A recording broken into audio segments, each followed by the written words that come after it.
देखिए, शिक्षा मंत्री का बयान जो है ना, वो एकदम रोड छाप लोगों जैसा बयान है। वो इस मंत्री की गरिमा को समझे ही नहीं। आपको बिहार में टैलेंट नहीं दिख रहा है? बेशरम लोग हैं ये। इनका नैतिक रूप से बिल्कुल पतन हो चुका है। इनको ये भी नहीं याद रहता है कि हमने पूर्व में क्या बयान दिया है। बिल्कुल आपने सही कहा, बिहार के तो लोग अयोग्य है।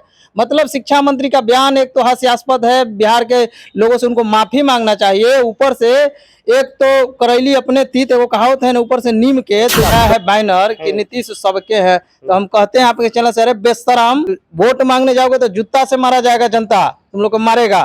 तुम लोग अभी जाइए, जदयू के ऑफिस के सामने लगा हुआ है कि नीतीश कुमार सबके हैं, बैनर लगा रहे हैं। तो सबके हैं तो जाइएगा पंजाब वोट मांगने, जाइएगा महाराष्ट्र वोट मांगने। सबके ना है, बिहार के हैं, सबके हैं तो जाइएगा महाराष्ट्र वोट मांगने। हम लोगों की संख्या यहाँ पर 10 लाख है और 10 लाख विद्यार्थी के इन्होंने क्या क्या बर्बाद कर दिया, बिल्कुल ही बर्बाद कर दिया। हम किस तरह से देख रहे हैं, पहले ये बताएं, शिक्षा मंत्री का बयान को किस तरह देख रहे हैं कि बिहार के अभ्यर्थी एलिजिबल नहीं हो पाते? देखिए, शिक्षा मंत्री का बयान जो है ना, वो एकदम रोड छाप लोगों जैसा बयान है। वो इस मंत्री की गरिमा को समझे ही नहीं। आपको बिहार में टैलेंट नहीं दिख रहा है? हर साल यूपीएससी में बिहार से टॉप हो रहे हैं। आप जाकर देखिए, दिल्ली के मुखर्जी नगर, कोटा, यहाँ के शिक्षक जाकर पढ़ा रहे हैं। आपको मालूम ही नहीं है कि बिहार में कितना टैलेंट है। टैलेंट आप में नहीं है, आपका दिमाग फिर गया है। आप मानसिक तौर से बीमार हो गए हैं, इसलिए आपको बिहार का टैलेंट नहीं दिख रहा है। बिहार का टैलेंट यहाँ से लद लद के मजदूर बन के बाहर चले गए। आपको ये मालूम ही नहीं कि आपने टैलेंट को खा गया, तो टैलेंट कहाँ से आएगा? डोमिसाइल नीति को किस तरह देख रहा है? डोमिसाइल नीति तो ये बिहार के गरीब अभ्यर्थियों का हक छीनने का एक तरीका अपनाया गया है, डोमिसाइल को खत्म करके। इनको अभ्यर्थियों से क्या दुश्मनी है, ये अभ्यर्थियों से क्या इनको एलर्जी हो गया है कि ये आज पूरे बिहार का, ये बिहार के लोग शामिल होते, बिहार गरीब अभ्यर्थी शामिल होते। अब इनको खोल करके ये बताना चाह रहे हैं कि हम राष्ट्रीय नेता हो गए हैं, हम क्षेत्रीय नेता नहीं, हम राष्ट्रीय नेता हो गए हैं। हम ये दिखाना चाह रहे हैं कि हम बिहार में बहुत रोजगार है। और रोजगार तो इतना है कि यहाँ से लद लद के मजदूर बन के जा रहे हैं। और जो कुछ रोजगार है उसमें भी आप बंदर बाट कर दीजिएगा, तो बिहार के अभ्यर्थी कहाँ जाएंगे, बिहार के गरीब कहाँ जाएंगे? शिक्षा मंत्री ने तो बोल दिया, तेजस्वी यादव तो बोलते थे डोमिसाइल नीति हम रहेंगे तो कंटिन्यू करेंगे, रहने देंगे, फिर ऐसा कैसे हो गया? उनके डिप्टी सीएम रहते हुए ऐसे कैसे पास हो जाता है कुछ भी बिल? बेशरम लोग हैं ये। इनका नैतिक रूप से बिल्कुल पतन हो चुका है। इनको ये भी नहीं याद रहता है कि हमने पूर्व में क्या बयान दिया है। बिल्कुल आपने सही कहा कि तेजस्वी यादव जी कहे हैं, और गोपालगंज की एक सभा में कहे थे कि हम आएंगे तो 90% बिहारियों का रिजर्वेशन देंगे। और हम लोग की शिक्षक बहाली थी, एसटीईटी का नोटिफिकेशन आया था, उस समय भी हम लोग को दिया गया था। लेकिन जैसे ही नियुक्ति की प्रक्रिया स्टार्ट हुई, कौन 1,70,000 सीट आया, तब ये लोग क्या कर रहे हैं कि कह रहे हैं कि नहीं नहीं हम लोग गलती कर रहे हैं, बाकी लोगों को भी लाए। बिहार के तो लोग अयोग्य है।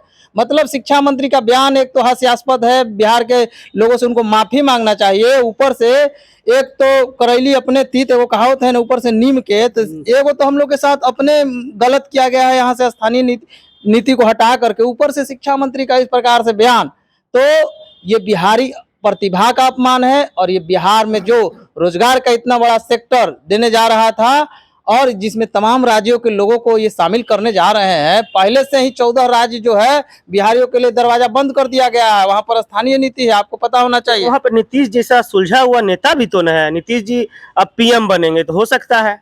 देखिए, अभी आज जदयू के ऑफिस के सामने ये लोग लगाया है बैनर कि नीतीश सबके है। तो हम कहते हैं आपके चैनल से, अरे बेशरम, अगर जदयू के कार्यकर्ता इस पॉलिसी को अगर ढो करके तुम लोग वोट लेना चाहते हो, और ये जो स्थानीय नीति हटाया गया है, तो तुम लोग के वोट मांगने जाओगे तो जूता से मारा जाएगा, जनता तुम लोग को मारेगा। तुम लोग बिहारियों के गला घोट के, अधिकारों का गला घोट करके और ये वोट लोगे और नीतीश कुमार का उदारवादी छवि चमकाओगे। मुझे ऐसे शब्दों का प्रयोग नहीं करना चाहिए था, लेकिन आज मैं नहीं करता हूं। लेकिन आज मुझे मजबूर होकर के, मेरे अधिकारों को छीनेगा कोई तो हम करेंगे नहीं। आप 14 राज्य में स्थानीय नीति है, 4-4%, 2-2% कहीं कहीं है जिसमें बिहारियों को मौका मिलता है। अब बिहार में कोई सोचिए, कोई यहाँ पर इंडस्ट्री नहीं है, कोई आईटी सेक्टर नहीं है, जो भी रोजगार का साधन है वो पब्लिक सेक्टर में। 1,70,000 शिक्षक की बड़ी बहाली होती है, कभी इतना बड़ा बहाली नहीं होता। इस बहाली में कह रहा है कि सब आओ, यूपी वाला आओ, सब झारखंड वाला आओ, हम लोग को मारा जाता है। जाइएगा आप महाराष्ट्र में तो महाराष्ट्र कहता है महाराष्ट्र मराठियों का है, झारखंड में जाइएगा तो झारखंड कहता है कि झारखंड झारखंडियों का है। तो भाई बिहार भी बिहारियों का है, बिहार भी बिहारियों का रहेगा ना।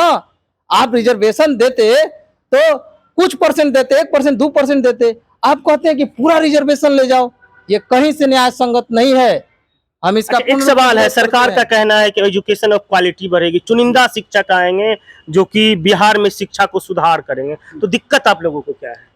दिक्कत कैसे नहीं होगा, देखिए बताते दिक्कत कहाँ है।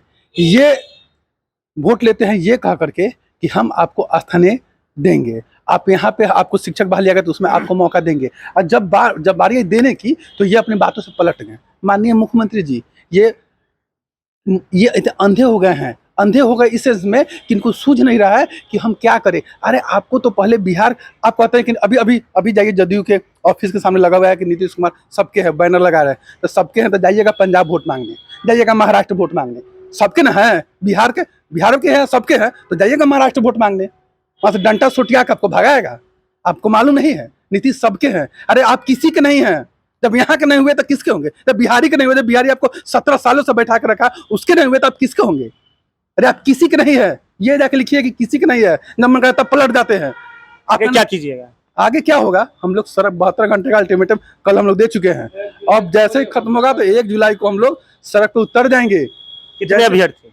लाखों अभ्यर्थी, लाखों बिहार के कोने कोने से जितने भी इससे पीड़ित हुए हैं, जितने भी अभ्यर्थी हैं वो सब आएंगे, क्योंकि ये सबके भविष्य का सवाल है। आपने वादा खिलाफी किया है, आपने जो वादा किया था, और ये तेजस्वी जी इनको तो शर्म नहीं आता, इनका शिक्षा मंत्री को शर्म नहीं आता, ये दोनों आदमी बेशर्म हो गए, इनको थोड़ा भी शर्म नहीं आता। ये कहते हैं कि बिहार में इनको टैलेंट नहीं दिखता है, और हमको लगता है कि इनको शिक्षा मंत्री जी को 9वीं फेल में टैलेंट दिखता है, अब बिहार के लोगों में टैलेंट नहीं दिखता है। ये 9वीं फेल मुख्यमंत्री बनेंगे, ये पीएम बनेंगे। अब बिहार के जो अभ्यर्थी पढ़े लिखे हैं वो जो है कि मजदूर बन के दिल्ली और शाम पंजाब कमाने जाएंगे, आप यही चाहते हैं, नहीं होने देंगे। और पढ़े लिखे अभ्यर्थी आप जो चाह रहे हैं ऐसा नहीं होगा, आपको स्थानीय नीति लागू फिर से करना होगा, नहीं तो ये देखिए आप लगातार बिहार में क्या हो रहा है। बिहार के अभ्यर्थी सड़क उतर करके इनका चक्का जाम कर देगा, घर से निकलने देगा। कहाँ जाइएगा? मुँह छुपाने जाइएगा, बोले सबके हैं तो जाइएगा पंजाब और महाराष्ट्र, वहीं पे, यहाँ आपकी कोई जरूरत नहीं। कि अभी सबसे बड़ा प्रॉब्लम है डोमिसाइल नीति।